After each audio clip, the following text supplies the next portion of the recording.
fellas, Cinema back, another dish. How we doing out there? Good, great, grand, and wonderful. As you see on your screen, your dial, however you are unfortunately joining us today. Us? No, me. Just me. In fact, I might put down a rule here soon that this show only gets done if guests are involved. Remember how I said I had that stack that I had to do? Like, I think I was rocking at about 30 titles that I had to do. I'm going to get to those when I fucking feel like it. I've officially decided I'm not going to put any pressure.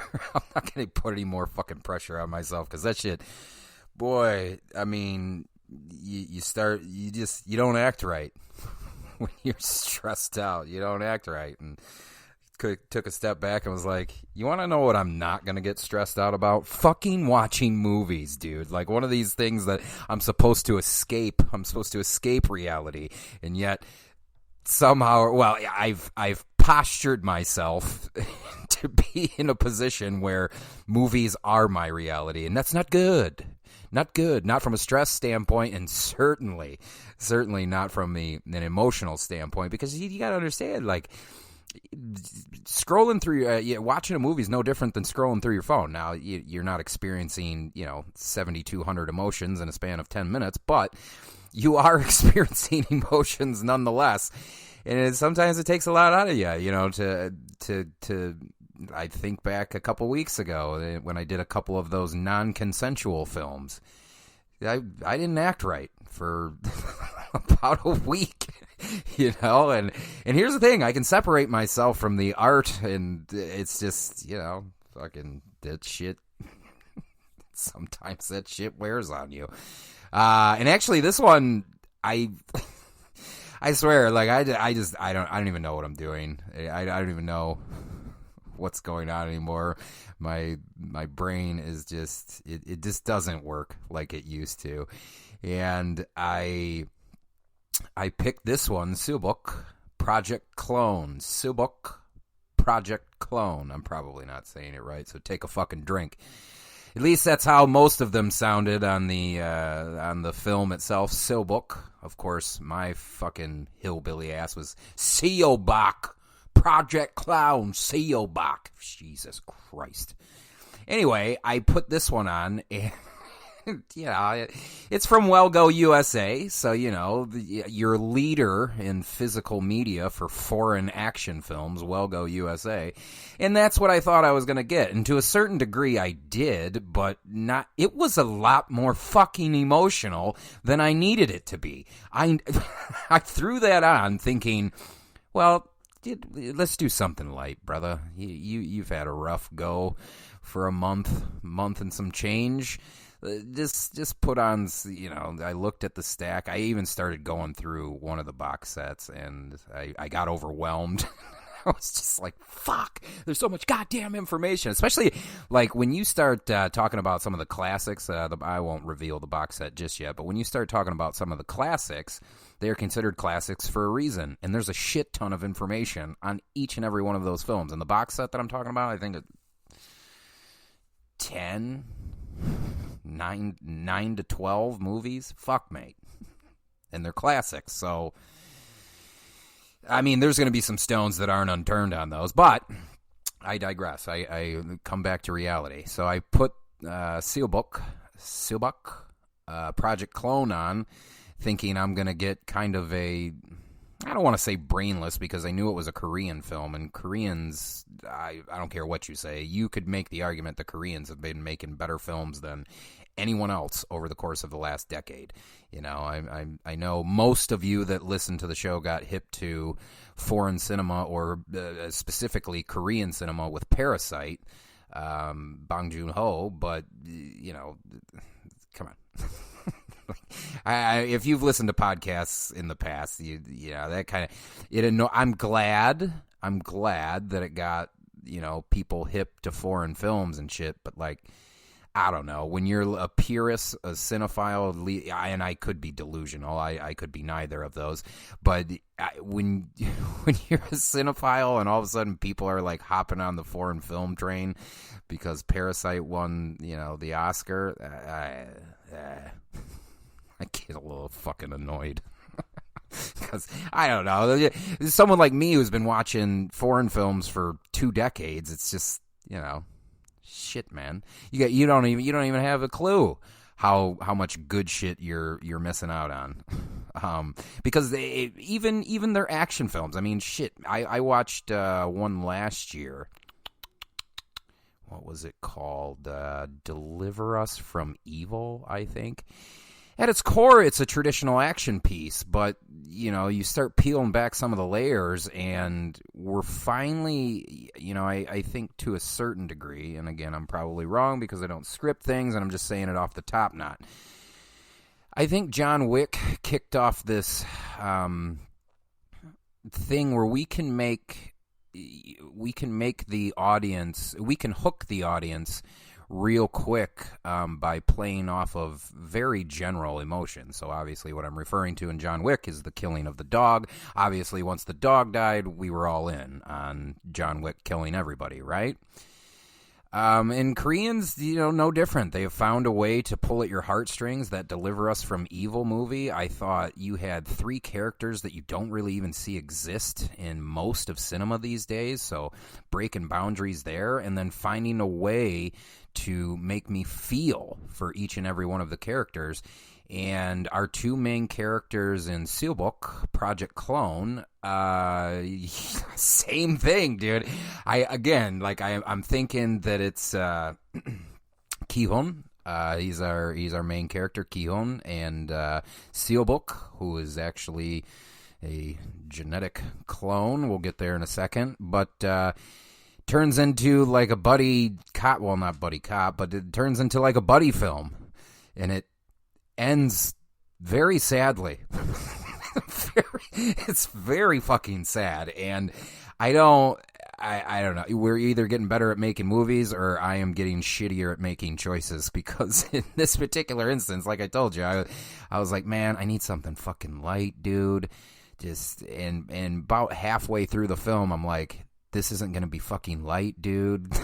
This is gonna be fucking hard to watch, and you mix the emotionality in with it, and you pepper that with my lack of sleep over the last few weeks. I'm falling apart. I'm falling apart. In fact, part of me feels like I wonder if I were to sit down and watch it with someone else who hasn't kind of been struggling in their personal life, if they would have been as emotional on some of those things as I was, or about some of those things as I was. I'm curious, or if it's just like, maybe I'm having a midlife crisis where if I see a cat or a dog commercial or something, I'm gonna break down. But that I think that would happen regardless, midlife crisis or not. I can't watch those dog commercials, when they're in the kennel and they need $1 a month. I can't do that. It hurts too much. I'm a big pet person, big animal person. So anyway, yeah, really, really not a tough watch. It's not like, it's so dramatic that you can't, like you need to take a day for it, like you're watching, I don't know, Schindler's List or something. It's not like that. It just, when you go in expecting, I mean, even like all the quotes on the Blu-ray box, stylish action thriller and da-da-da-da, and it's like science fiction. But yeah, there's some action parts, but this is so much more than an action piece. It's definitely a character study, which is why I'm not surprised that Yong-ju signed on to it. Who's Yong-ju? Train to Busan, arguably the best zombie film that's been made in the past decade. Don't hold high hopes for the old American remake, though. I know Timo Tyanto's involved. We're going to get him on the show in the future here, but I think even Timo would be happy that he got the work, but I think Timo would even be like, Train to Busan is fine how it is. I mean, there's some things that I could tweak to make it better, but, it's fine how it is. And don't get me started on Train to Busan Peninsula. That fucking heap of garbage. I shouldn't say that. It's very hard to make a film, and I shouldn't throw them to the wolves like that, but I think, there's pieces that come along every now and then, especially like the reason why, I use this phrase loosely, so everybody relax. The reason why Train to Busan is, I think, one of the best zombie films in a decade. Think of the timing when that came out. The zombie well, you could argue, was well on its way to drying up. I mean, I think Train to Busan came out like 5th season of Walking Dead, so for a film like that to do what it did, that's why I think it's one of the best zombie films not only ever made, but certainly in the past decade because of that. Like, I was writing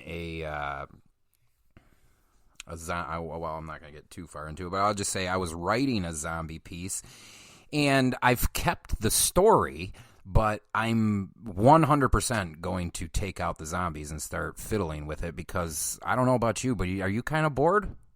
You kind of bored with the zombies? Yeah, me too. Yeah, me too. Something I never thought would happen in any of it. I was like, it's, zombies, horror. I'll never get tired of that. So what is Seobok? What is Seobok? What is Seobok? Well, Seobok is a man. He's a man. He's the first ever human clone man. And he's surrounded by a host of characters and groups that want him for their own, because as the first ever human clone, well, there's people that want to do good things, and then there's people that want to do very bad things with Seobok. And he's the first clone ever made through a secret project. He is the first human specimen created through stem cell cloning and genetic modification. He's only 10, but he looks like he's in his late 20s, because obviously he ages faster than the average man. And he's actually never been outside the lab, this Seobok. All he knows is injections into the back of his neck, and it just feels like a day that never ends. But once paired with Ki-hoon, played by Gong-ju, Seobok is played by Park Bo-gum, who is huge in Korea. Seobok now steps into the real world with Ki-hoon, played by Gong-ju.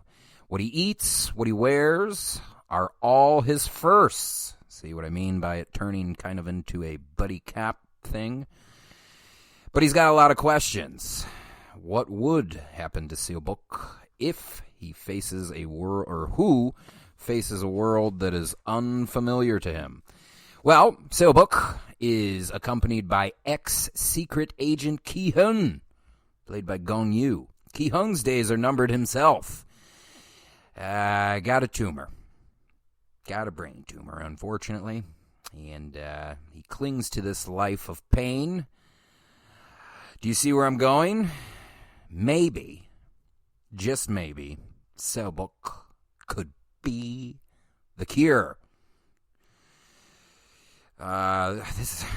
Ki-hoon is assigned a final mission he can't resist. This is like, I feel like I've done 2 or 3 one last jobs in the past few episodes. At least 2 for sure, including this one where it's one last job. One last job should have a genre of its own. I mean, it really should. I even have, now that I'm shit too, I have another script that I actually had wrote with brother and confidant Sonny Pang in mind. It's just, it's one last job. When I take a closer look at it, it's one last job. And maybe I should alter that one too. Or is one last job stale yet? In fact, to some degree, one last job may even be more stale than zombies, right? It's gotta be. I mean, how many action films, how many suspense thrillers have started out with one last job? I'm not gonna do it. Well, yes, you are. Because the pay's good, or you need to save your family, or your pet, or your whatever. So you gotta do that one last job. But I'm pretty sure it would have thousands in its genre by itself. So yeah, it's his final mission. What's his mission? What's Ki-hoon's final mission? He's got to safely relocate Seobok because terrorists already on the hunt, and they explode the fucking lab. Wow, they kill some people in an attempt to get to Seobok, and it's time to relocate to warmer climates. But Seobok soon becomes more than just a target to protect, as he puts Ki-hun in tight spots left and right. And Seobok steps into Ki-hun's life as his plans continue to derail. And by plans derailing, I mean Ki-hun's plans, because he's got this brain tumor. It is alluded that maybe the genetic makeup of Seobok could, in fact, save his life. Will he? You have to tune in and find out. This one comes out. I think I'm going to release this one today. So if it's the... what's the date today? It's the 11th. I believe this one comes out Tuesday. So the 15th, day after Valentine's Day. The 15th, Seobok Project Clone. Which is nice because you know what? These two, I feel like they were each other's Valentines in Seobok. I feel like that's such a top 40 fucking dad joke pile of shit. This is the worst podcast you could possibly be listening to. It's poorly executed, poor content, poor quality. Fuck's sake. You could be listening to just so many other... Who else? What are some of the other characters? Well, we got to have a villain, director Un, who... National Intelligence Service Director Chief Un, played by Woo-Jin Woo-Jin. I mean, his mission's pretty simple. It's to conceal the existence of Seobok, so the wrong people do not find out about it. But as I said, you could make the argument he's kind of the villain. Things don't turn out his way. No, they sure don't. In fact, nope, that would be a spoiler. Who else we got in there? We got Dr. Lim. Dr. Lim, played by Jang Young-nam. Dr. M, a.k.a. the chief researcher and creator of Seobok. Watch Seobok grow up. In fact, you could say his mother. His mother, mate. What do we got here? It was directed by, god damn it. Fucking, I don't know how to, like I said, poorly ran. Ladies and gentlemen, poorly ran. Directed by Lee Yong-ju. Lee Yong-ju was the director and writer. And just like some of these Koreans, this is blowing my fucking mind because this appears to be like his first big one in 9 years. He did Possessed in 2009, Architecture 101 in 2012, and then 9 years later, Seobok.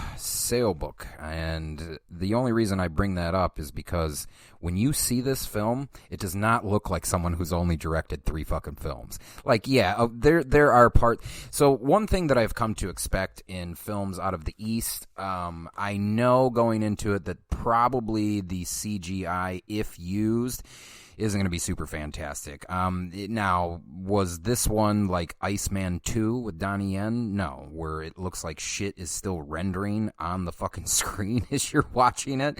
No, not at all. But, decent enough to get the point across.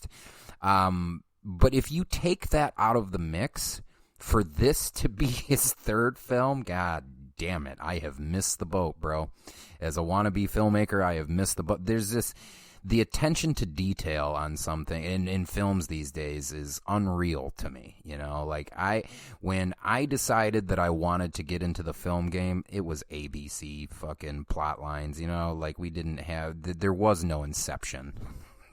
There was no Memento.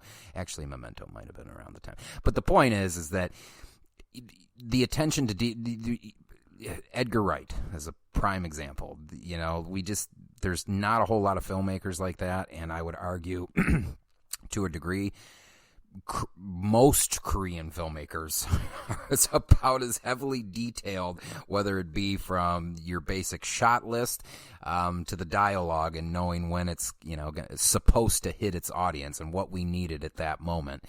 And like I said, I'm blown away that this is his third fucking film.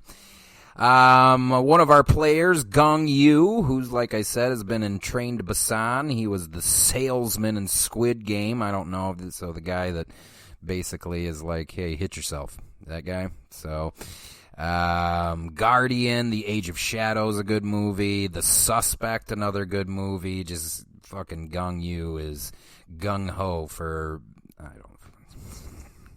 told you the dad jokes are they're out of control. Seobok, played by Park Bo-gum, who was in Record of Youth, Encounter, Love in the Midnight, a lot of TV, Hello Monster, Reply 1988. Just from what I gather from the bonus features, Park Bo-gum is extremely fucking popular. Director An has been in quite a few things that I've seen. Hard Hit, The Book of Fish, the captain of Korea under Japanese rule, The Battle Roar to Victory, Default, Rampant was fucking sweet, 1987, When the Day Comes, Steel Rain, The Fortress, Jesus Christ, and then Dr. Lim has been in A Werewolf Boy, Mother Vengeance, which was good. My Girlfriend is an Agent, which was also good. The Veil, The Devil Judge, Night in Paradise. It's okay to not be okay. Is it, though? Is it okay to not be okay? People keep saying that to me, and I gotta be honest with you. It doesn't feel like it's supposed to be okay. Does not feel. I disagree with that. Get fucked. You know what else was good in this? The music. And actually, I'm going to check this up on the fly here, because one thing that I have found out about the East is we use stock fucking music for our shit. Okay, good. So music by Jo Young-wook. Super good. If you are going to do a sentimental sequence and you're going to use the strings section heavily, you're probably going to tug on my heartstrings. And I mean, without fail, as soon as the part that I'm thinking of in my head will not ruin it, but the part that I'm thinking of, as soon as those violins hit, fuck, my heart fucking dropped. It's just, god damn it, guys. Couldn't we some smiles or something? Because this stinks.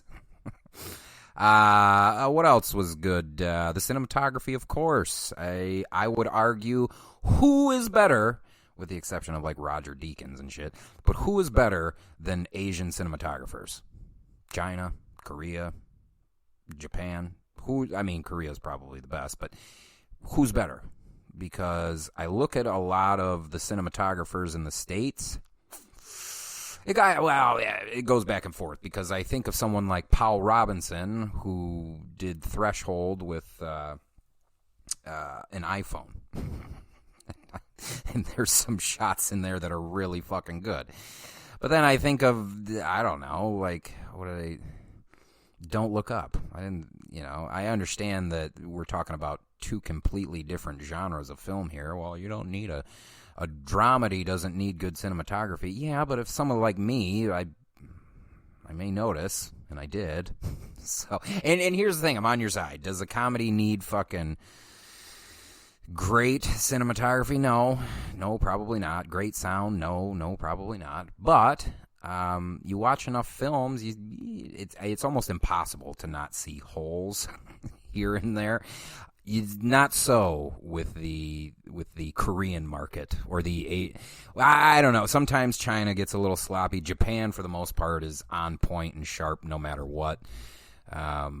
Korea, like I said, I feel free, right into the show, fucking DM me, whatever the fuck you want to do. Who is doing better cinematography than the Koreans right now?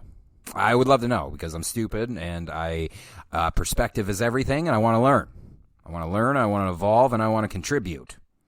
It's my 3 favorite words in a day. So we got 2 men out of time, and their inevitable journey begins with 2 men out of time. So yes, like I said, a former special agent, Gong-ju from Squid Game and Train to Busan, is called in for a secret mission.